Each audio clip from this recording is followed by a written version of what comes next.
All right, Genesis, chapter 45. We are almost to the end. We've got tonight, and then we'll have one more week here in Genesis. And then we'll have gotten through all 50 chapters at a pace of about 3 to 5 chapters a night. So, have you guys enjoyed the study so far? Good deal. So, just to recap where we were at last week, I should say, because the story is a little bit convoluted in the way that Joseph is now testing his brothers. So to recap the entire story, you know Joseph was sent into Egypt. God had to knock Joseph down a few pegs, had to knock him down another few pegs before finally lifting him up to this place of power. And it is in that place of power where his brothers unexpectedly found him.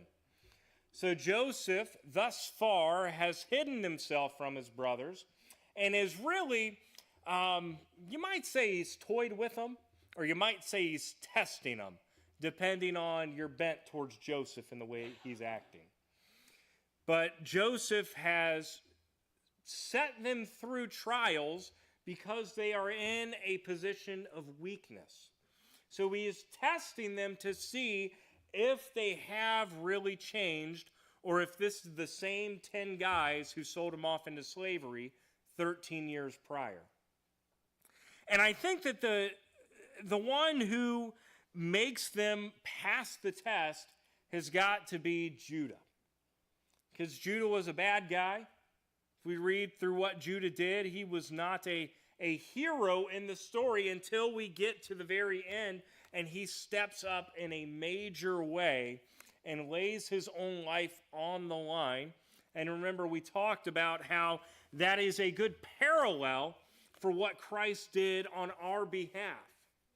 Judah was going to save Benjamin because he knew his father wanted Benjamin to live. Christ laid down his life for us because Christ knew that God the Father wants us to live. So it's a beautiful story that is shoved into this Joseph narrative, but it is finally what pushes Joseph over the edge to now reveal his true identity and to now show himself for who he is to his brothers. So we're going to pick up in chapter 45. Sam, if you want to go to the next slide there.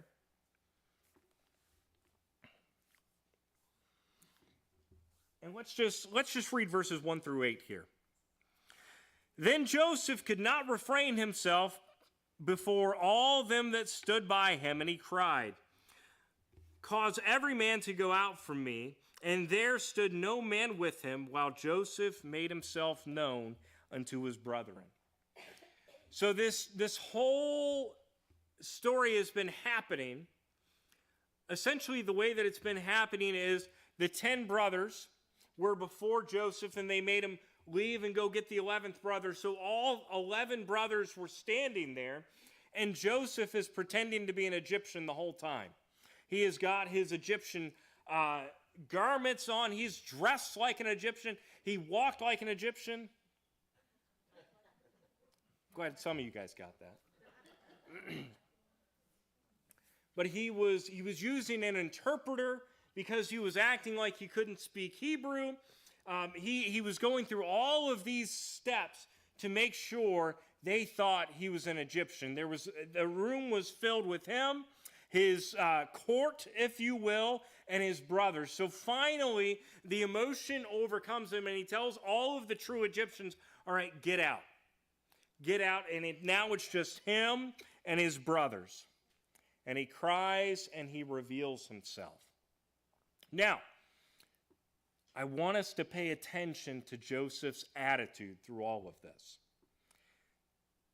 Because if you and I were in this position, I don't know if you and I would have the attitude that Joseph has. So let's read on. It says, "And he wept aloud, and the Egyptians and the house of Pharaoh heard. And Joseph said unto his brethren, I am Joseph. Doth my father yet live? And his brethren could not answer him, for they were troubled at his presence. Now, I want you to put yourself in their shoes for a moment. Why would they be troubled at Joseph's presence?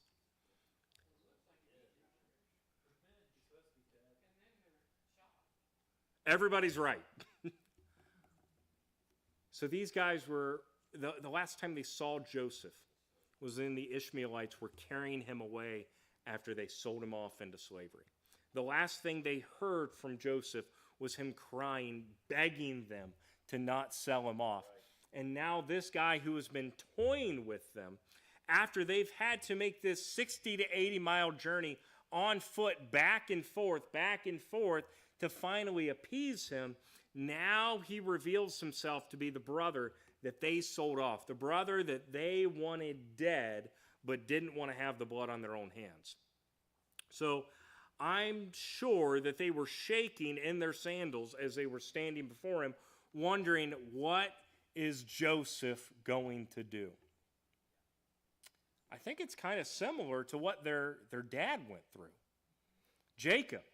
What was his attitude like when he went up to Esau? He was so scared, he split the family up. He was so scared that he hedged his bets, divided the family, so if Esau killed one half, he'd still have a half left. There are certain problems, and this is a tangent, but it's relevant. Genesis, from the story of Abraham through the story of Joseph. And really, it's not just in Genesis. You see the same thing play out with David and David's kids. But the problems that you have, that you may not be teaching your kids will pick up on it and your kids will do. You don't teach your kids your bad habits, but they get them anyways. Yes. And a lot of Jewish people had problems, or they were trying to reckon with that teaching, because does that mean that the kids are guilty of the sins of the father? No. But it means that the things that you do, your kids will watch, and your kids will do what you do, whether you like it or not.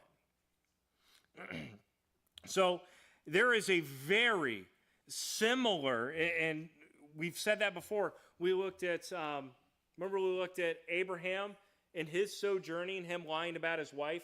Isaac did the exact same thing in his sojourning. Jacob, when he went to go see his brother that he had done wrong against, he was scared. These 10 boys are scared because they did wrong to their brother. It is the same stories again and again that we find in the scriptures, just with different names. Why? Because sin doesn't change from generation to generation. And unless you put a stop to sin, it will be passed on. But let's move on. And Joseph, verse 4, said unto his brethren, come near to me, I pray you. And they came. And he said, I am Joseph your brother, whom ye sold into Egypt. Now therefore be not grieved, nor angry with yourselves that ye sold me hither. For God did send me before you to preserve life.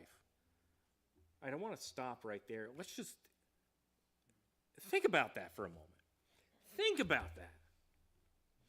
So his brothers sold him off to be a slave. And Joseph has the clarity of mind to understand that there is nothing that will happen under the stars in heaven that God does not allow. God has his hand on everything in the world. So even when his brothers were doing him wrong, God was going to use it for good. He summarizes that at the end of the book. But in the midst of what somebody did wrong to you, to have that clarity of mind to say, you know what, I know that God didn't tell him to sell him off into slavery, but God is so powerful, he is so smart to be able to use your mistakes for his glory. I sometimes think about Peter and Thomas. God used Peter's lack of faith to get Christ to the cross.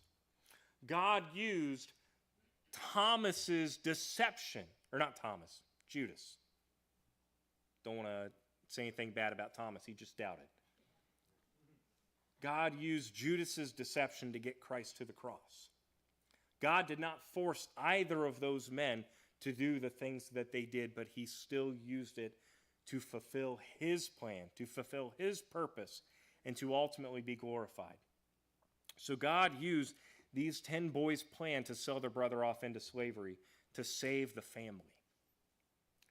Joseph's story is a story of patience, and it is a story of trusting the Lord, maybe more so than even Abraham's story while he was waiting on Isaac. Because Joseph, if all that he had to see was what was directly in front of him, he would have given up on God. But he had the faith in God. He had placed his trust in God so much to realize that, hey, all things work together for the good of them that love the Lord. That all things are in God's hands. And it is a measure of faith that Christians struggle to receive even with the gift of the Holy Spirit. We struggle when something bad happens. Yes, we want to pray. You hear that somebody's sick, you want to pray that they get better. But to have that understanding that, you know what, even if they don't get better, God, you are still good. That's where Joseph found himself. So even through the midst of this, when his brothers did something terrible to him, at the end of it, he has that clarity to say, you know what? Yes, you guys may have done wrong, but do you see what God used it for good? Sin is an opportunity for God to flex a little bit. Grace is an opportunity for God to show off, this is how good I am. Because he can take the worst of the worst among us, the worst things we've done, and turn them into something great. It's when God flexes a little. And I appreciate that. Let's read on, verse 6. For these 2 years hath the famine been in the land, and yet there are 5 years in which there shall neither be earing nor harvest. And God sent me before you to preserve you a posterity in the earth, and to save your lives by a great deliverance. So now it was not you that sent me hither, but God. And he hath made me a father to Pharaoh, and lord to all of his house, and a ruler throughout the land of Egypt. So he is, again, it's hard to overstate how good Joseph's attitude is in this. And I think that we would probably fall short compared to what he did. Let's move on. So, there's one thing worth noting there that he said in that little speech, is that the famine has only been going on 2 years at this point in time, but there is another 5 years of famine coming. So Israel, Canaan land, where Dad lives, that is going to be in famine for 5 more years. So what is Joseph going to say? He's going to say, go home, get Dad, bring everybody back here. We need to just settle in. We're here for the long haul. So let's read on. Verse 9, haste ye and go up to my father, and say unto him, thus saith thy son Joseph, God hath made me lord over Egypt. Come down unto me, tarry not, and thou shalt dwell in the land of Goshen, and thou shalt be near unto me, thou and thy children and thy children's children, and thy flocks and thy herds, and all that thou hast, and I will nourish thee, for yet there are 5 years of famine. Lest thou and thy household and all that thou hast come to poverty. And behold, your eyes see in the eyes of my brother Benjamin, it is my mouth that speaketh unto you. And ye shall tell my father of all my glory in Egypt, and of all that ye have seen, and ye shall haste and bring my father down hither. And he fell upon his brother Benjamin's neck and wept, and Benjamin wept upon his neck. What I love about this story is that you can see the joy that moves him to tears. He should not be feeling joyful according to the world. But he sees his brothers, and he has such a deep, God-given love for the people around him that he falls on Benjamin's neck and he weeps. Moreover, he kissed all of his brethren and wept upon them. And after that his brethren talked with him. And the fame thereof was heard in Pharaoh's house, saying, Joseph's brethren are come. And it pleased Pharaoh well and his servants. And Pharaoh said unto Joseph, saying to thy brethren, this do ye, lade your beast, and get you unto the land of Canaan. and take your father and your households and come unto me, and I will give you the good of the land of Egypt, and ye shall eat the fat of the land. I think it's worth noting how much Joseph's reputation with Pharaoh carried the day. And there's something to be said, and I won't go down this tangent, but there's something to be said about a Christian keeping a good reputation by being a good servant. Doesn't mean that the world's always going to like you, but everything that you do for the glory of God. And the world is watching what you're doing. So it doesn't matter what your job title is, doesn't matter what God has called you to, be good at it because it matters. And it mattered here with Joseph. It mattered here because Pharaoh, because of how much he appreciated Joseph, it saved the whole family. But again, that's a tangent for another day. Verse 19. Now thou art commanded, this do ye, take your wagons out of the land of Egypt for your little ones and for your wives, and bring your father and come. Also regard not your stuff, for the good of all the land of Egypt is yours. And the children of Israel did so. And Joseph gave them wagons according to the commandment of Pharaoh, and gave them provision for the way. To all of them he gave each man changes of raiment. But to Benjamin he gave 300 pieces of silver and 5 changes of raiment. We talked about it a little bit last week. Who remembers the 2 main reasons why Benjamin gets the special treatment here?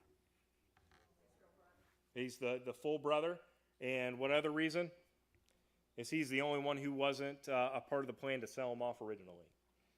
So whenever it wouldn't be fair for us to say that it was unfair, because the way he treated Benjamin really was fair. All right. And to his father he sent after this manner 10 asses laden with the good things of Egypt, and 10 she-asses laden with the corn and bread and meat for his father by the way. So he sent his brethren away, and they departed, and he said unto them, see that ye fall not out of the way. So what he is saying there, the one command, when it says, see that ye fall not out by the way, he's saying don't have a falling out on the way. Don't fight on your way back to Dad's house. That's the one commandment that he gives, is for them to get along. I guess he remembers some of the way things were. And they went up out of Egypt and came into the land of Canaan unto Jacob their father, and told him, now let's pay attention to this part as well. Joseph is yet alive, and he is the governor over all the land of Egypt. And Jacob's heart fainted, for he believed them not. Have they shown themselves to be trustworthy with their father? Absolutely not. And can you imagine the last that Jacob heard from these boys about their brother was that he was killed by a wild animal? That was 13 years ago. And now they come to him and they say, Dad, he's actually alive and he's in Egypt. I wonder if Dad had some follow-up questions to that statement. How did he get to Egypt? But it doesn't say that. And they told him all the words of Joseph, which he had said unto them. And when he saw the wagons which Joseph had sent to carry him, the spirit of Jacob their father revived. And Israel said, it is enough. Joseph, my son, is yet alive. I will go down and see him before I die. This is a pivotal moment in Jacob's life. Jacob is 130 years old at this point in time, but this is one of the largest miracles in his mind that God has performed to date. His son that was dead to him for 13 years is not only alive, but he is alive and he is prospering more than Jacob could ever have imagined. I can't imagine what was going through his mind at that point in time. Can you imagine his thoughts toward his other sons, his other boys? Because they told him he's dead. They're about to go back. They took one of his goats and killed his goats to get the blood. So they've been lying to him for 13 years. So we don't really get a whole lot of insight as to Dad's feeling towards the other 10 boys. But you got to imagine. I don't know that it says one way or the other. But let's move on to chapter 46. All right. So I had already mentioned Jacob's not the first one to go and sojourn in Egypt in the book of Genesis, is he? Who else did it? Abraham did it. That was his grandpa. And also his dad had to go and sojourn in the land of the Canaanites. Does anybody remember how those first two trips went for Abraham and Isaac? Was Abraham a good steward of God? Was he a good ambassador for Christ in that first trip? No. He went down and he told the Egyptians, yeah, this is my sister, not my wife. He would use that same lie later as he went into another sojourning. And then Isaac, weirdly enough, would say the same thing about his wife. Jacob's going to do things a little bit differently. And I think that there's a point to that. I mentioned that if you're going to stop that cycle of sin in the family, you have to be purposeful about it. It's not something that's going to happen naturally. Our sin nature is going to want to perpetuate those bad habits. But Jacob gives us a great example of how we stop the sin cycle, how we break that generational cycle. It could be anything. Every family deals with something different. Some families, it's anger, it's abuse, it could be alcohol, it could be drugs, it could be gossip. There's so many different things that are normalized within the home that you have to purpose in your heart, no, I am not going to do this. My kids are not going to do this. I'm putting a stop to it here with the help of the Lord. So how did Jacob do that? Well, chapter 46, verse 1. And Israel, that's now Jacob, took his journey with all that he had and came to Beersheba and offered sacrifices unto the God of his father Isaac. So the very first thing that he did is he gets to the border of the country, Beersheba, that's the place of the wells that we talked about with Isaac. He gets to Beersheba and he seeks God's face. He was seeking God's face in a way that Abraham didn't in his sojourning, and in a way that Isaac didn't when Isaac had to go and sojourn. And God spake unto Israel in the visions of the night and said, Jacob, Jacob. And he said, Here am I. And he said, I am God, the God of thy father. Fear not to go down into Egypt, for I will there make of thee a great nation. What was Abraham's and Isaac's driving force behind their lies? Why did they lie and say that their wives were their sister instead of their wives? Yeah, they were afraid. They were afraid that the Egyptians or the Canaanites were going to see how pretty their wives were and say, you know what, I want her for mine. So the very first thing that God says unto Jacob is to fear not to go down unto Egypt, for I will make of thee there a great nation. God is going to make good on his promises. The promise that he gave to Abraham, that was passed down to Isaac, that was passed down to Jacob. What was the promise given to Abraham? I will make of thee a great nation, and I will bless the nations through your line. All right, verse 4. I will go down with thee into Egypt. I will surely bring thee up again. Think about that. And Joseph shall put his hand upon thine eyes. And Jacob rose from Beersheba, and the sons of Israel carried Jacob their father, and the little ones and their wives in the wagons which Pharaoh had sent to carry him. And I had a note somewhere in here. All right, I have the note for the next chapter. We'll get to it. And they took their cattle and their goods which they had gotten in the land of Canaan and came to Egypt, Jacob and all his seed with him, his sons and his sons' sons with him, and his daughters and his sons' daughters, and all his seed he brought with him unto Egypt.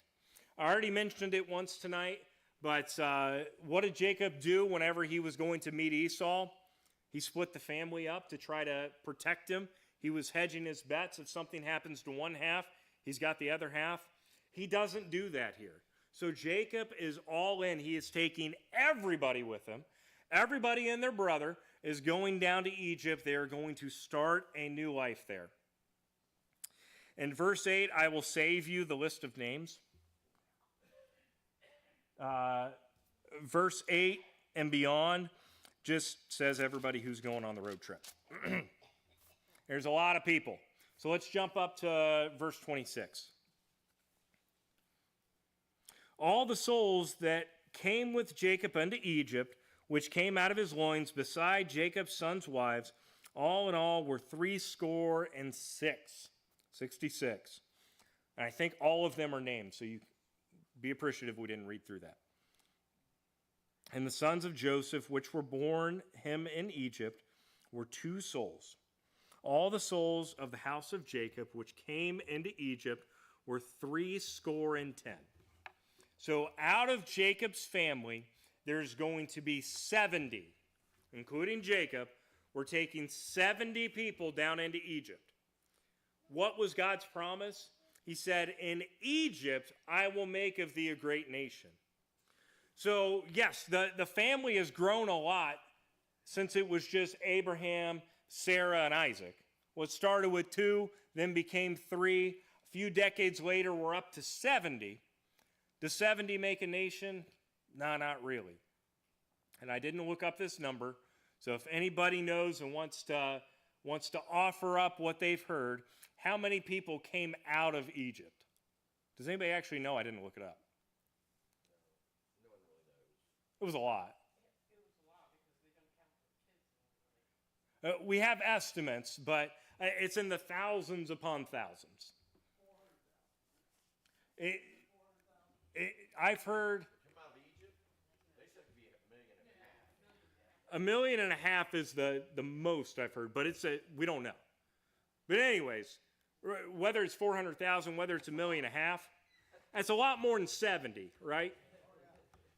Did God make good on his promise that he was going to make them a great nation down in Egypt? Absolutely he did. So,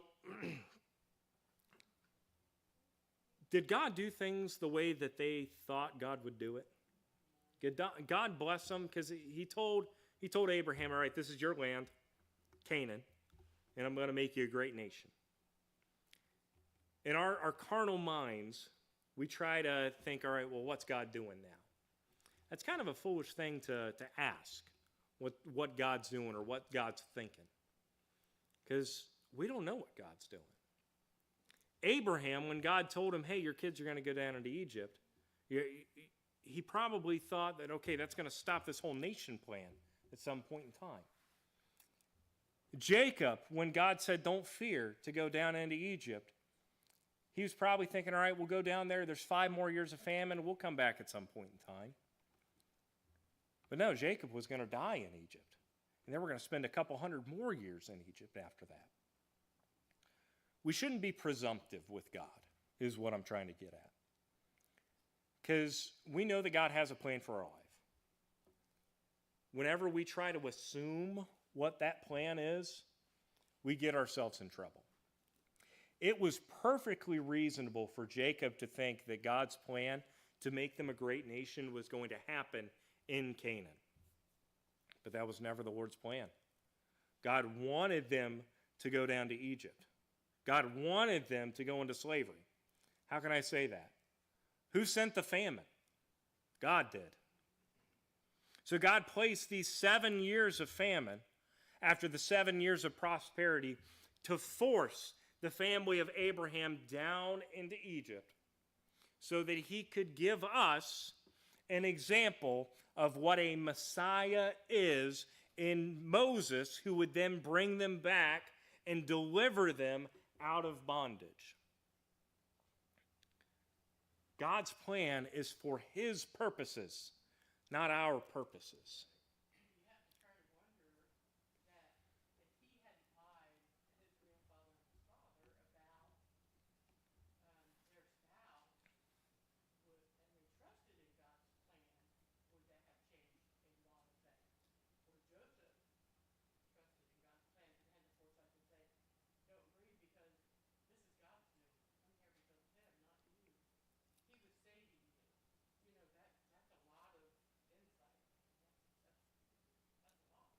Absolutely. Absolutely. You have to wonder what kind of influence after Joseph reunites with Jacob. Because Jacob, yes, he was going along with, he was all in, but I'm sure Jacob had reservations. Who wouldn't? The guy's 130 years old. But it is so important. The Joseph story highlights so much how we should not question God's plan in our lives. We should not be presumptive about God's plan in our lives. We are just along for the ride, but thankfully, I trust the one who's driving. But that's hard. That's hard. And that's why I say if you and I were in Joseph's shoes, we'd probably feel a little bit differently. He was a great, great man of God, and his faith is tremendous, and it's something to be admired, and it's something for us to try to emulate in our own lives. All right, so we've got 66 people heading down from Israel to go down into Egypt.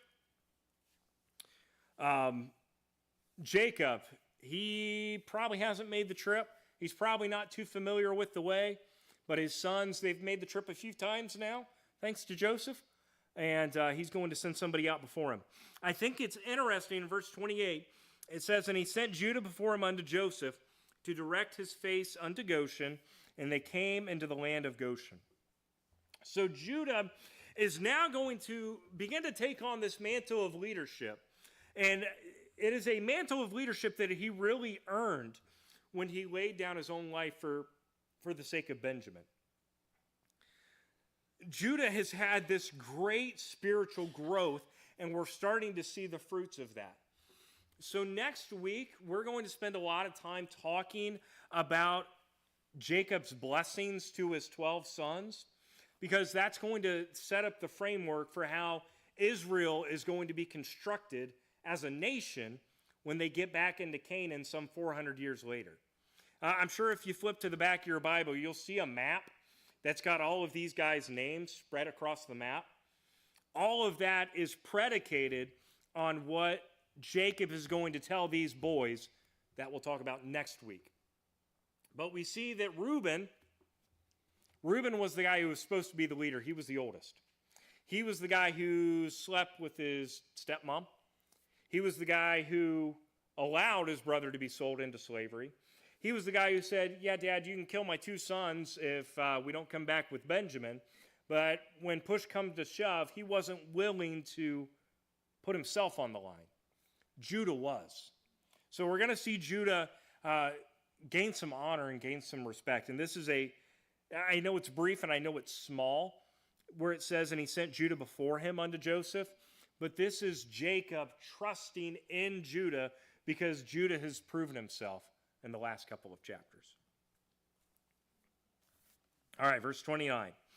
"And Joseph made ready his chariot and went up to meet Israel his father to Goshen, and presented himself unto him, and fell on his neck and wept on his neck a good while.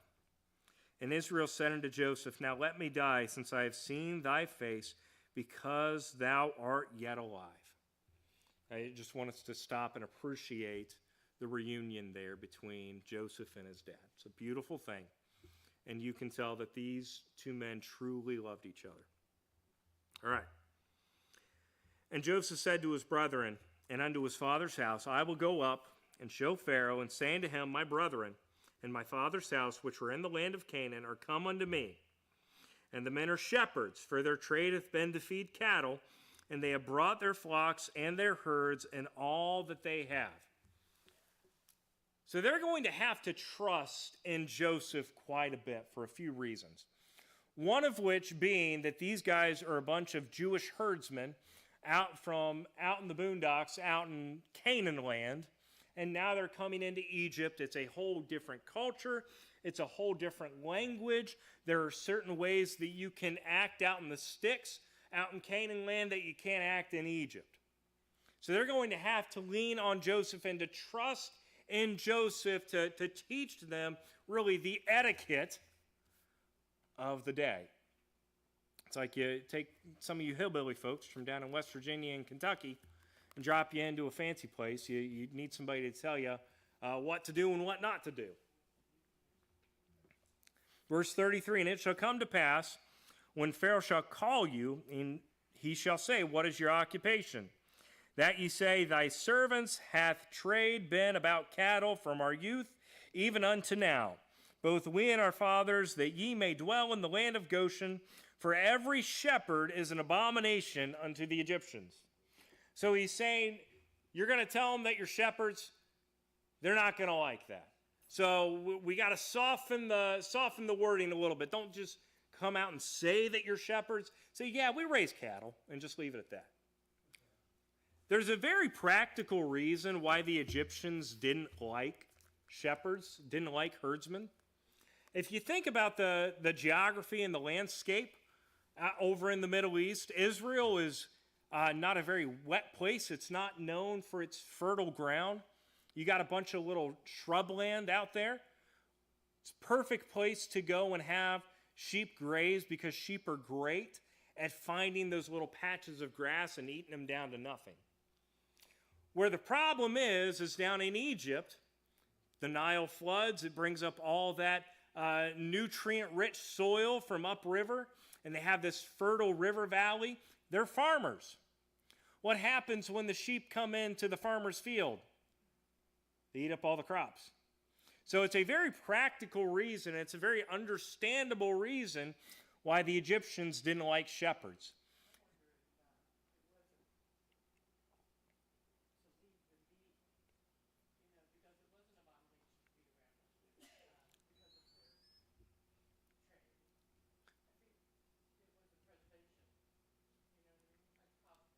Yeah, it's two completely different ways of thinking. The Egyptian world was centered around the Nile. The Nile floods, we plant the fields, the plants grow, we eat the food. The Israelites, we raise the sheep, we wander around.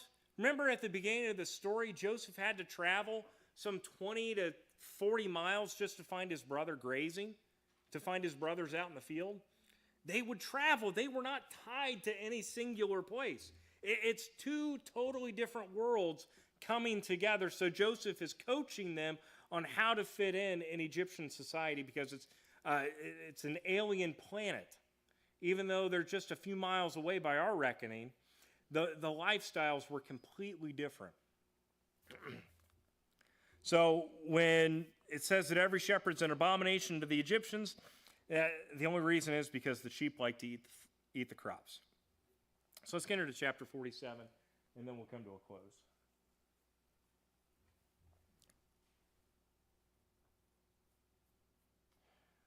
All right, so there's just three basic sections to this chapter, and we'll keep it pretty brief. But let's just start in verse 1. This is the family's first introduction unto Pharaoh.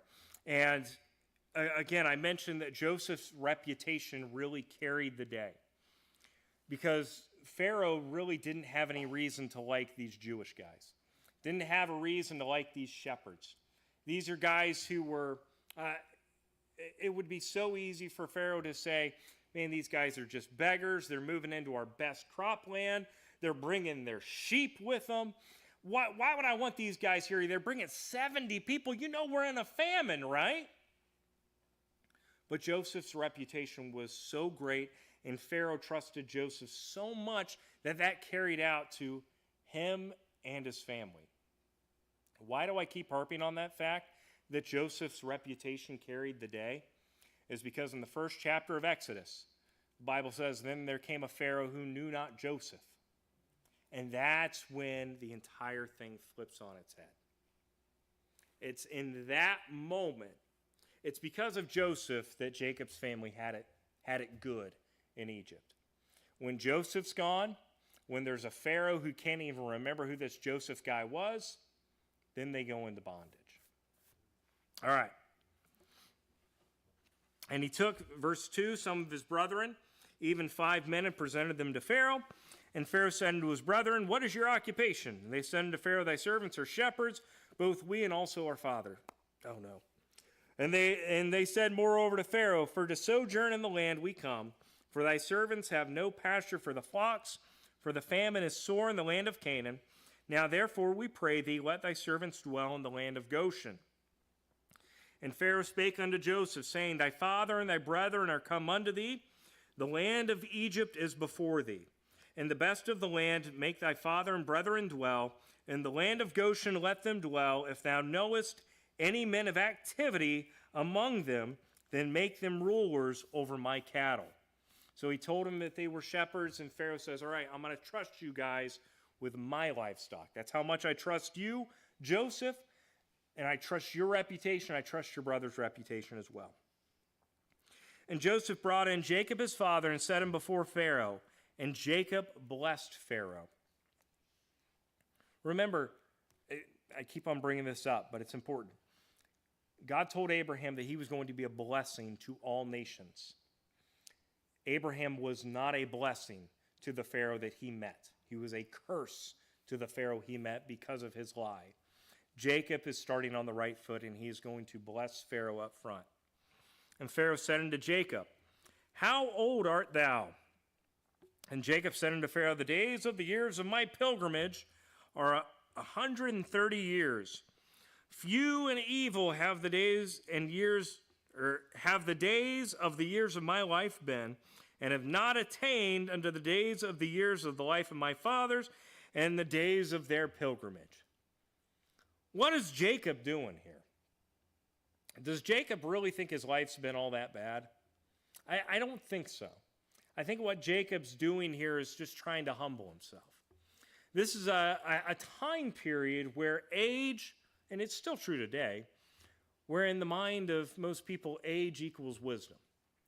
Age equals wisdom, and age equals influence. I think it's also worth noting, we're so far removed from the Noah story. We're hundreds of years removed from the Noah story. But Shem just died a couple of days ago, one of the guys from the ark. So this is a transitionary time in human history where people are living shorter and shorter lives. Pharaoh, his expectations for life expectancy were more or less in line with what we are today, 70 to 80 years. And this guy comes in saying he's 130 years old. Pharaoh could have taken it the wrong way. Remember, Pharaoh was supposed to be a god. In the Egyptians' mind, Pharaoh was one of their gods. So this is Jacob just simply humbling himself. He's saying, yeah, I'm 130 years old, but it's been a rough go. Not even worth asking about. Do you think that he blessed Pharaoh, though, because he's kept to preserve Joseph? And then God used Joseph now to bring his family back together? Yeah. Pharaoh, absolutely. If it wasn't for Pharaoh making the decision to bring Joseph into his court, Joseph would have just rotted away in prison, and Jacob's family would be dead. That's what I was saying, the preservation of their family. Yes, absolutely. Absolutely. But yeah, when we read this, I don't think that Jacob is saying, woe is me, my life's been terrible. This is simply Jacob saying, hey, Pharaoh, you're still the boss, you're still the king. Yeah, I'm an old guy, I've lived a lot of years, but it hasn't been that great. Simple as. Especially the past 13. If you think about it, he's probably lived hell on earth. I thought his son was gone. Well, he thought his son was gone, and then they take Benjamin too. Yeah, and now they're in a drought, and now they're forced to come to Egypt.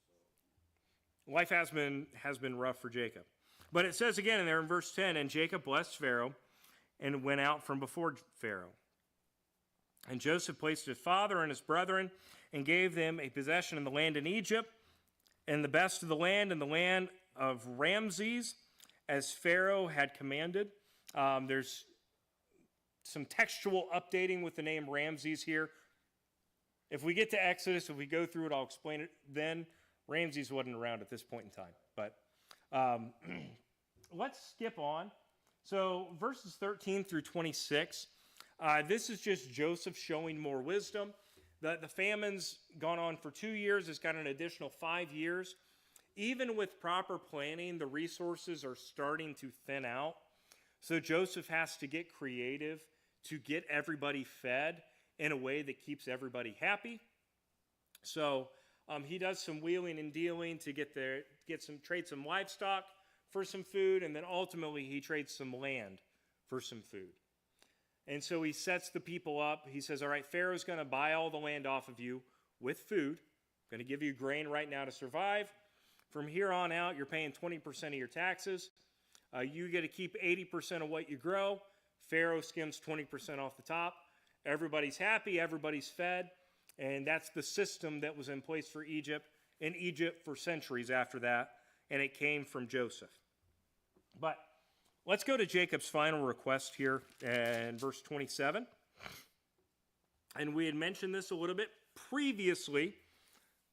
But the Bible says, in Israel, Jacob, dwelt in the land of Egypt and the country of Goshen, and they had possessions therein, and grew and multiplied exceedingly. And Jacob lived in the land of Egypt 17 years. So the whole of Jacob was 147 years. And the time drew nigh that Israel must die. And he called his son Joseph and said unto him, if now I have found grace in thy sight, put I, pray thee, thy hand under my thigh, and deal kindly and truly with me. Bury me not, I pray thee, in Egypt, but I will lie with my fathers, and thou shalt carry me out of Egypt, and bury me in their burying place.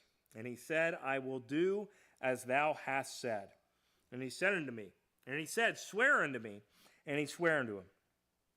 And Israel bowed himself upon the bed's head. So Jacob is going to make it a point to tell Joseph and his brothers, I'm content to be here in Egypt, but I don't want my bones to stay. I want my bones to go back to the tombs that Abraham had bought. This is going to be something that's going to come up again multiple times throughout the Old Testament.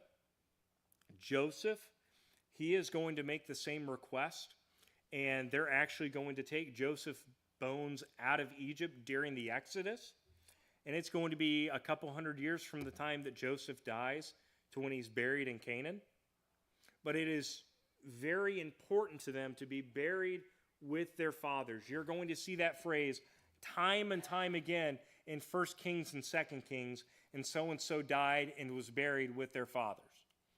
It was something that was, it's just something that we shouldn't overlook. And part of the culture of that time was you wanted to be buried with family. And it's important, and Joseph's going to have to go to Pharaoh and say, hey, can I make the trip back home to go bury Dad? And Pharaoh's going to grant that request. So that's about all that I have tonight.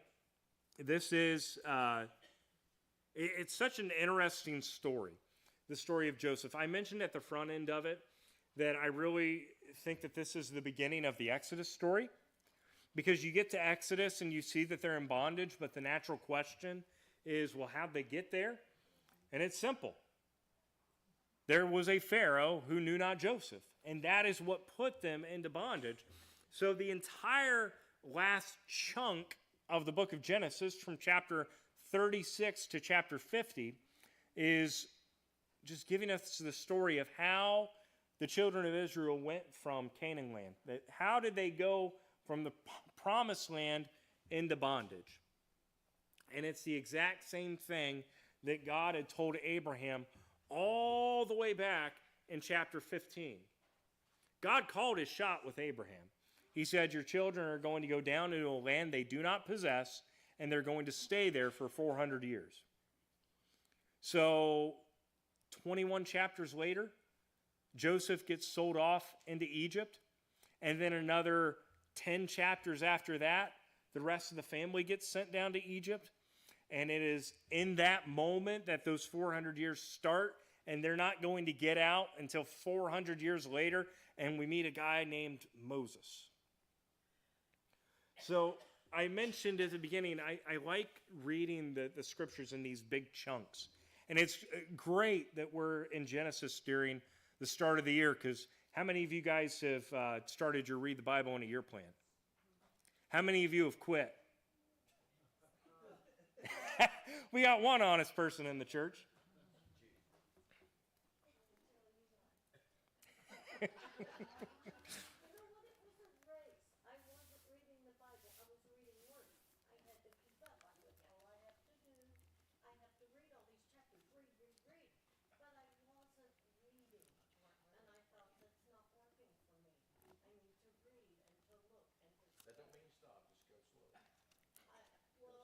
we'll give you 2 years.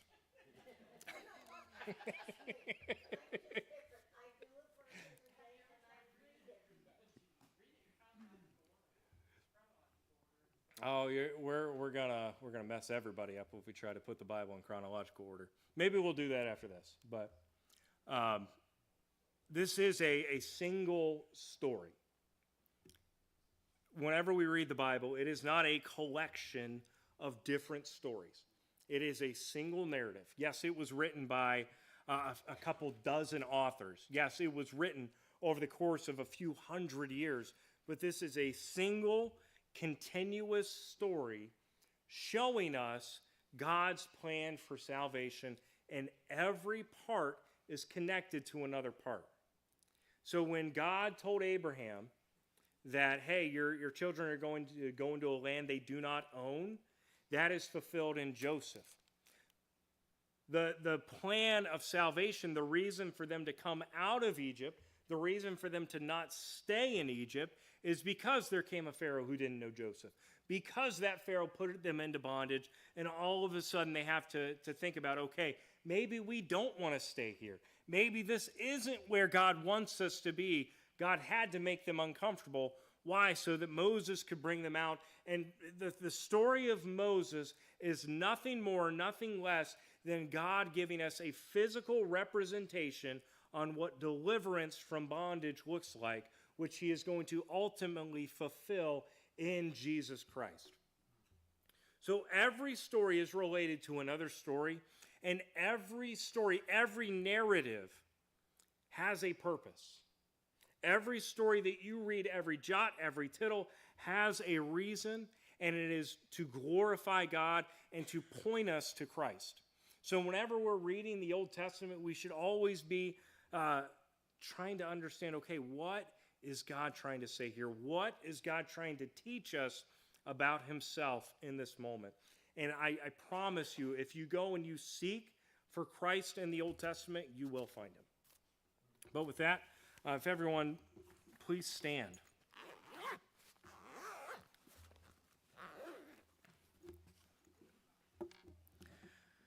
With every head bowed, every eye closed, I know tonight was a little bit different with the way that we got started, but I do want to give the opportunity to the church.